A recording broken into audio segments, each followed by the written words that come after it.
The movie begins with General Flagg and Amanda Waller watching a news. They find out that a battalion calling themselves the Sons of Themyscira has violently crossed the border into Pokolistan. The Sons are said to be working under the leadership of an Amazonian and reputed sorceress, called Circe. Circe claims to be the rightful heir to the throne of the mythical all-female island called Themyscira. Inside sources claim that Circe has promised the Sons that once the downfall of Pokolistan is achieved, she will lead them to conquer Themyscira. Amanda Waller tells Flagg that Pokolistan is a friend of the U.S. Flagg in reply says countries don't have friends. Amanda Waller explains to him that true friendship is built on petroleum deposits, especially unmined ones in backward-ass country that has never taken advantage of their natural resources. Princess Ilana Rostovic, the heir to Pokolistan, is already negotiating with the U.S. for their oil, and if she's overthrown by those people that call themselves the Sons of Themyscira, the deal the U.S. have with her concerning petroleum rights will be gone. Amanda Waller wants to assist Princess Rostovic by sending the task force there to defend Pokolistan from the Sons of Themyscira. General Flagg reminds her that the government has already put a stop to all Task Force X activities, which involves sending human prisoners on suicide missions, but Amanda Waller tells him that since the government only banned the use of human beings, they can use beings that aren't human. She shows General Flagg a prison called the Belle Rev, otherwise known as the Non-Human Internment Division. For over 50 years, only those of the under level of security clearance are aware of its existence. Amanda Waller believes that by using these non-human prisoners, she can arguably circumvent their new restrictions. She introduces all the non-human prisoners to General Flagg. First is called the Bride, who looks like a corpse. Secondly is a sociopath who calls himself Dr. Phosphorus. He has irradiated skin and can use to burn people and objects. Next is the Weasel.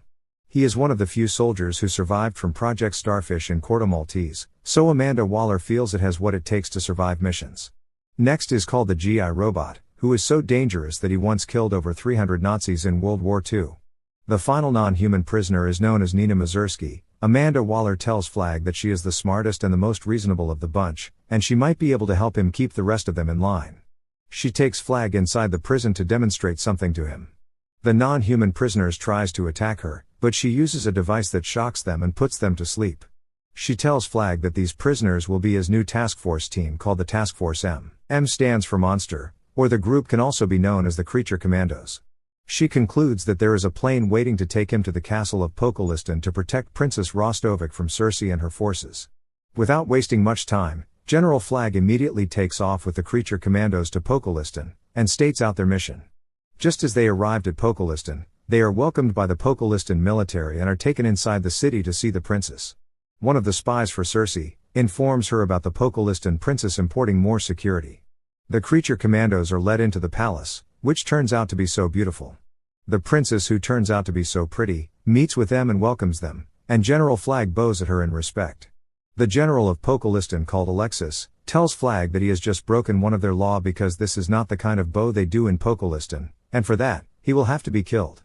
Only scared customary bows are meant to be done in this castle, so he asks his soldiers to murder Flagg, who appears to be so scared and must have pooed in his pants already.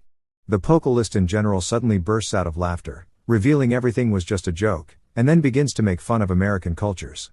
The princess cuts him off, and invites the Creature Commandos to her dining table as she has prepared a very special banquet for them. The team consumes the food like animals, leaving Flagg embarrassed. He apologizes to the princess to forgive their manners, as they have been living in the prison grub for quite some time. Later that evening, Flagg asks the princess if they aren't too much of an intrusion. Their only goal is to keep her safe, and hopes Weasel isn't bothering her. The princess asks him why Weasel was put in prison, and Flagg replies that he supposedly murdered 27 children, but he hasn't shown any violence tendencies since then, and tells her not to be afraid. The princess shares her dream of modernizing her country, lamenting how it clings to the past. It turns out the princess is starting to like Flagg, as she asks him if he's married. Flagg tells her he was once married, but got divorced long ago. He reveals he had a son. Flagg joined the military just to make money and to support his son, but 18 years later, his son joined the military because he loved the country and wanted to make it a better place, but he passed away about 2 years back. He says he would have introduced his son to her if he was alive, but the princess looks at him in a flirty way, saying she prefers older men. After their talk, the princess takes Flagg to her room saying she wants to show him something very important, but she undresses herself in front of him and shows him her coconut. Flagg doesn't feel this is ethical, as his only mission here is to protect her. To the princess, the Pokolistan men haven't seen the world and have no clue on how to treat a woman. So she wants Flag, who is an American, to give her that pleasure, but Flag turns her down and leaves her room. While the rest of the creature commandos takes a rest, Weasel is asleep, GI Robot is on guard, while Nina relaxes herself in the bathtub.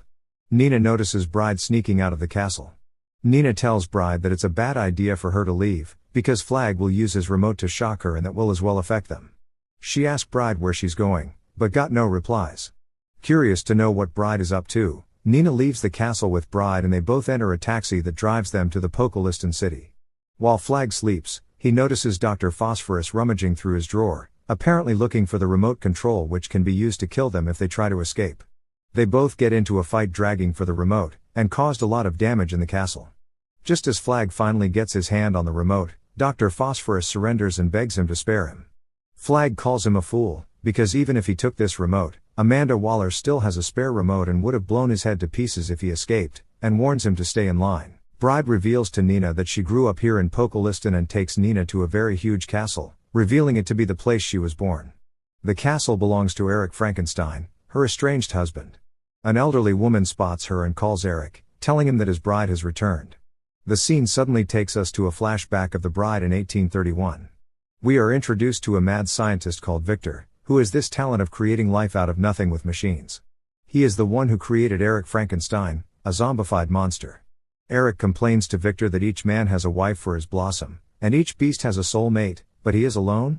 He tells Victor, his creator, that he also wants a soul mate, but Victor tells Eric that he created him in the interest of exploring the infinitesimal space that falls between life and death.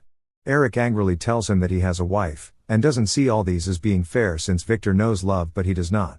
Victor tells Eric to give it time, as he is wary of reanimating another body, but Eric threatens that if Victor doesn't make him a wife, it would only be fair to Eric to kill his own wife to bring balance. After a while, Victor pays a mortician to collect some female body parts, including the best-looking head, and he uses it to create a bride for Eric.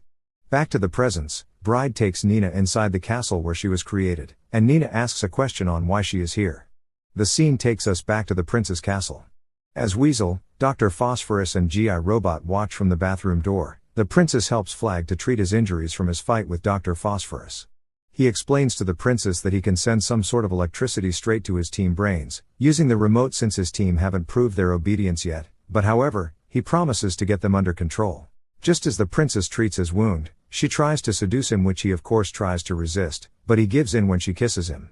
They both have a very rough sex, while Weasel, Dr. Phosphorus, and GI Robot listen from the outside.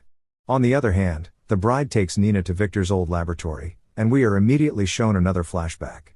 In the flashback, by using body parts, Victor brings the bride to life using a machine, and as Eric excitingly tries to approach his bride, Victor explains to him that she doesn't know who she is, or where she is, or who they are, because she came from nothing, unlike a baby from a womb.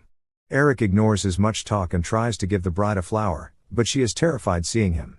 The scene changes back to the presents. Bride tells Nina that she is the only one among them that is human but with gills, but the rest of the team are just monsters.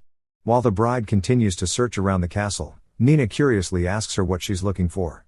Bride tells her she's looking for a tourmaline necklace. The scene takes us back to the flashback, where Victor teaches Bride how to speak English, and communicate with people, while Eric is growing so impatient, wanting to be with his bride. Outside, one of the sons of Themyscira gives Circe an update concerning the creature commandos.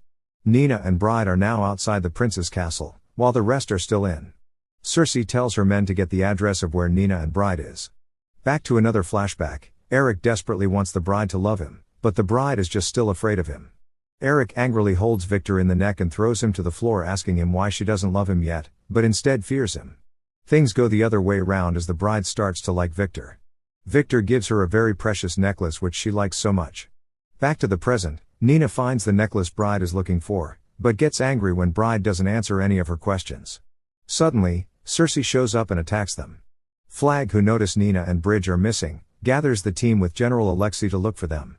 The bride takes out Circe men so easily, but it becomes tough when she and Circe engages in a fight.